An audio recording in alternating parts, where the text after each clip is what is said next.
نحمده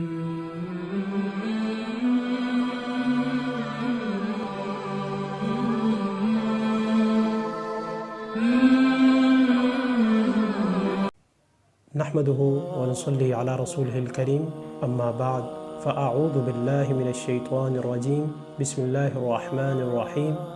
افلا يتدبرون القرآن ام على قلوب اقفالها۔ معزز ناظرین، آج ہم اللہ کے فضل سے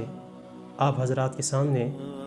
پارہ نمبر 5 یعنی والمحصنات کا خلاصہ رکھیں گے۔ پارہ نمبر 5 میں سورۃ النساء ہی چل رہی ہے جو پارہ نمبر 4 سے شروع ہوئی تھی، اور انشاءاللہ وہ پارہ نمبر 6 میں مکمل ہوگی۔ پارہ نمبر 5 کی جو پہلی آیت ہے اس میں جو لفظ استعمال ہوتا ہے والمحصنات، وہ ہے احسان سے۔ احسان کا معنی ہوتا ہے حفاظت کرنا، محفوظ رہنا۔ تو یہاں قرآن مجید کے اندر احسان کا لفظ شادی شدہ عورت پر بھی بولا گیا ہے، آزاد عورت پر بھی بولا گیا ہے، اور اسی طرح جو کسی کے نکاح میں ہے اس پر بھی بولا گیا ہے۔ اس کے ساتھ ساتھ شادی کی نکاح کی شرائط بیان ہوئی ہیں کہ تم ایجاب و قبول یعنی زبانی معاملات کرو، دوسری بات حق مہر دو، تیسری بات کہ مسلسل یعنی دائمی قید میں لانا مقصد ہو نکاح کر کے۔ متع اور حلالہ اسی وجہ سے جو ہے نا وہ حرام ہے، کیونکہ اس میں دائمی قید نہیں ہوتی، ہمیشہ رکھنا مقصد نہیں ہوتا۔ اور چوتھی شرط یہ ہے کہ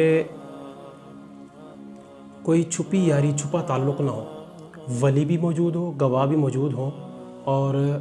ان کی موجودگی میں یہ سب طے پائے۔ اللہ رب العزت نے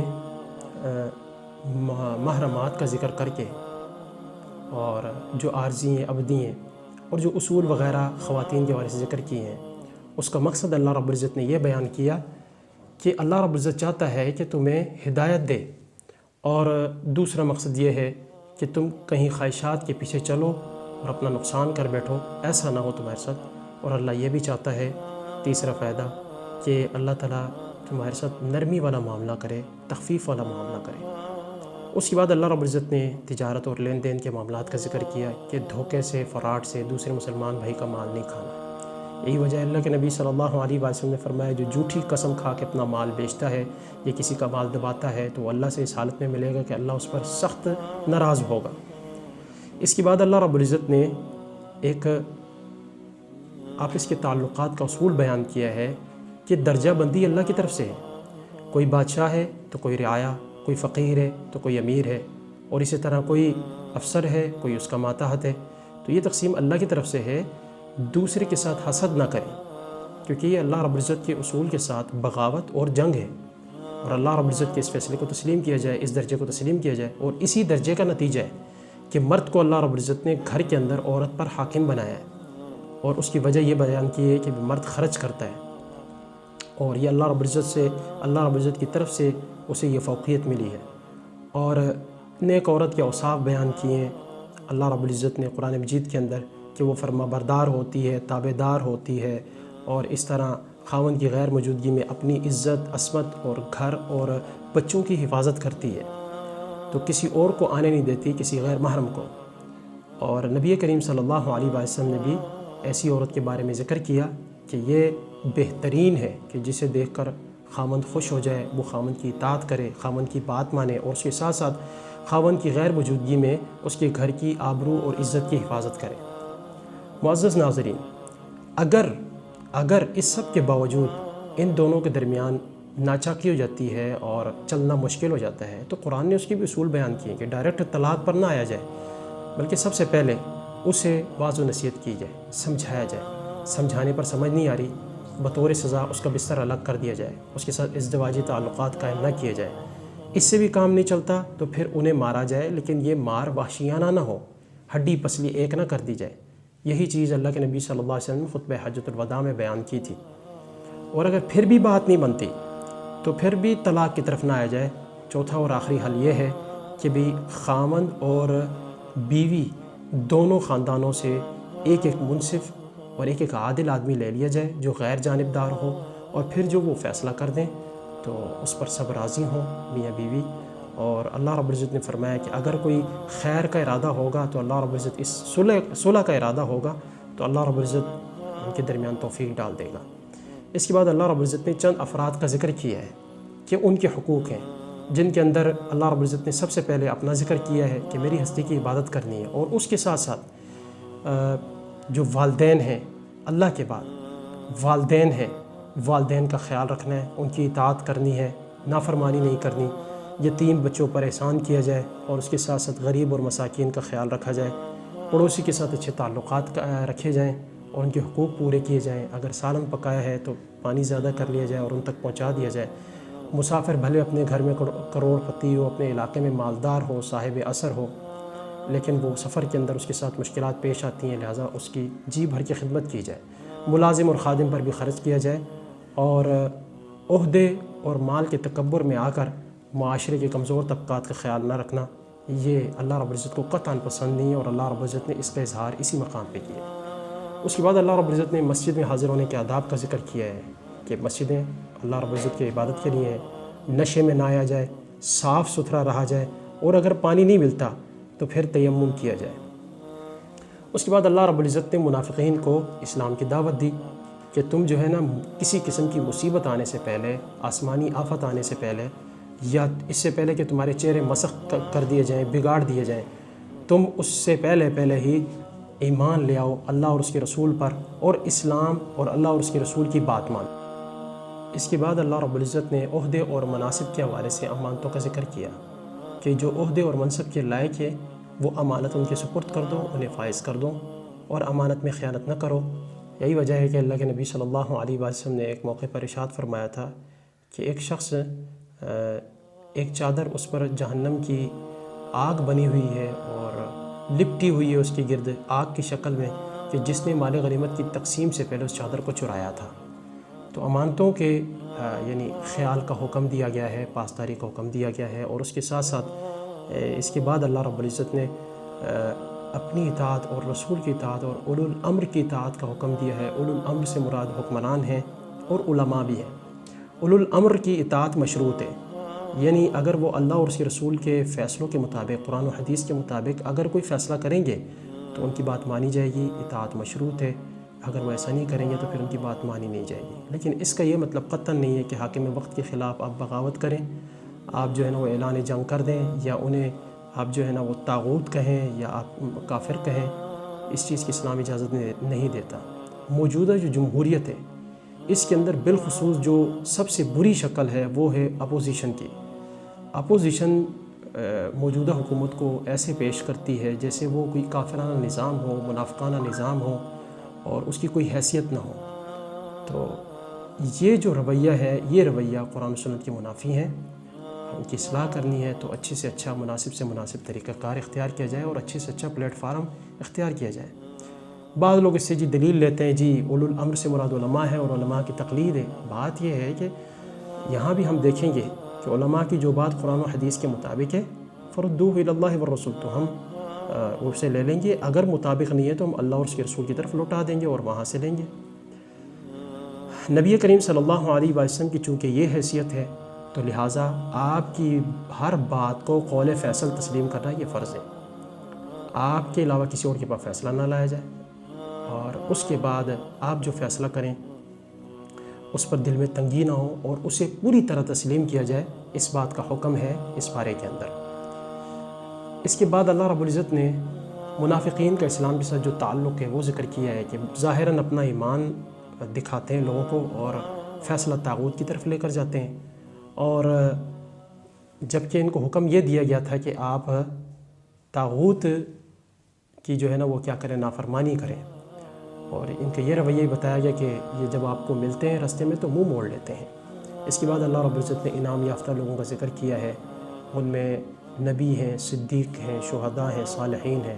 اور ان کی رفاقت کو خوبصورت رفاقت کہا گیا ہے۔ اور چونکہ مسلمانوں کے حقوق محفوظ ہیں لہٰذا مسلمانوں کا تحفظ کرنا فرض ہے۔ جہاں مظلوم مسلمان ہے اس کی داد رسی کی جائے، فریاد رسی کی جائے، اور اگر آپ اسلحے کے ذریعے سے اگر آپ عاجز آ گئے ہیں اور اگر آپ کے پاس یہ اختیار نہیں ہے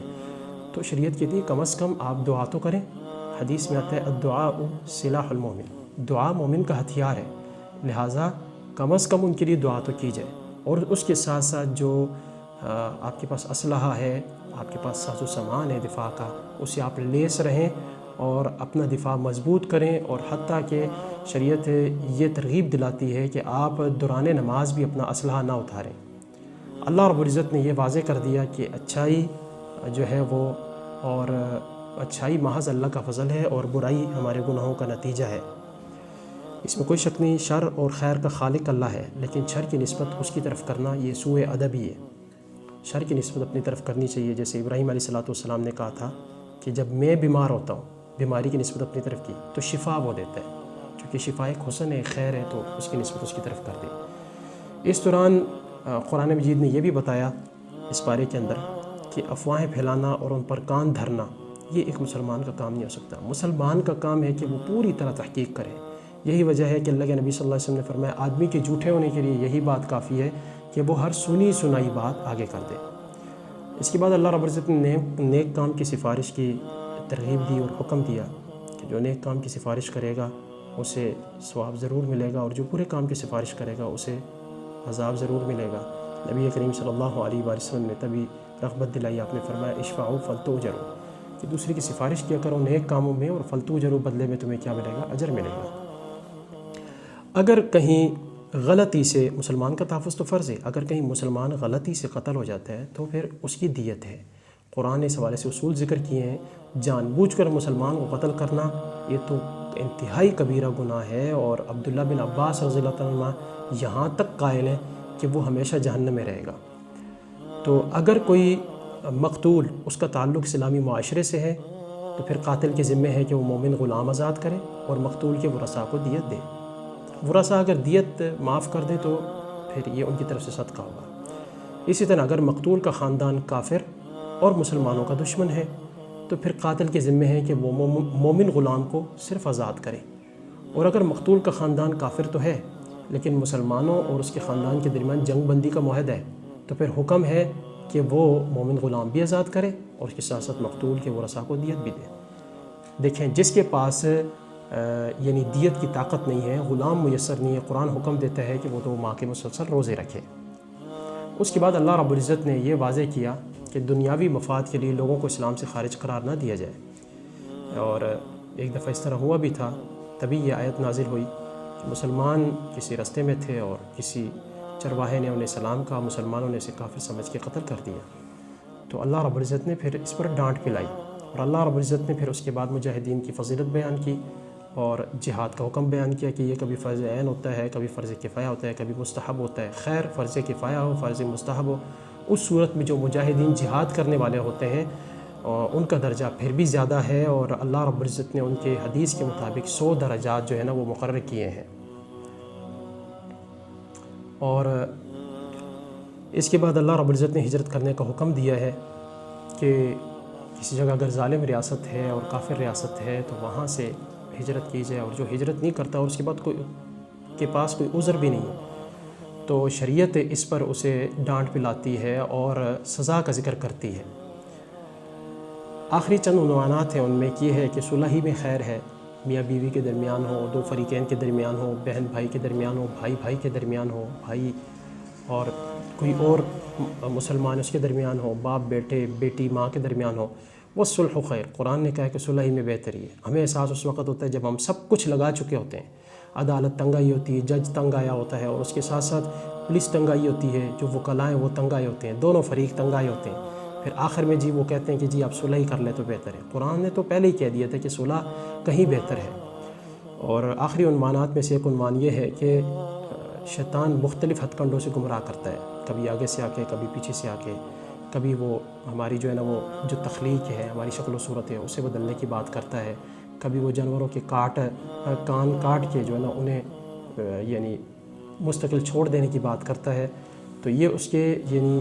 گمراہ کرنے کے ہتھ کنڈے ہیں۔ اور ایک عنوان یہ ہے کہ ہر حالت میں سچی گواہی دیں، بھلے وہ آپ کے خلاف ہو، آپ کے والدین آپ کے رشتہ داروں کے خلاف ہو۔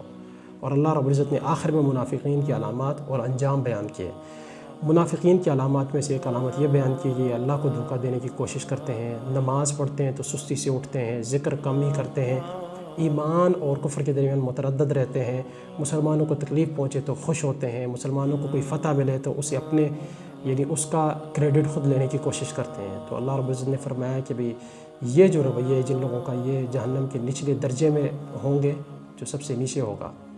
ہاں، ان میں سے اگر کوئی توبہ کرتا ہے، اللہ رب العزت سے استغفار کرتا ہے، اپنے اعمال کی اصلاح کرتا ہے اور دین اسلام میں باقاعدہ شامل ہو جاتا ہے، تو ان سے اللہ رب العزت درگزر کرے گا۔ اور اللہ رب العزت نے آخری آیت میں یہ اصول بیان کیا کہ اللہ رب العزت تمہیں عذاب نہیں دے گا۔ دو شرطیں ہیں، ایک شرط یہ کہ تم شکر گزار بن جاؤ، دوسری شرط یہ کہ تم ایمان لاؤ۔ اللہ رب العزت اس سب کو جانتا ہے اور بڑا قدردان ہے۔ اللہ رب العزت سے دعا ہے کہ وہ قرآن و سنت پر عمل کرنے کی توفیق عطا فرمائے۔ وما علیہ الا البلاغ۔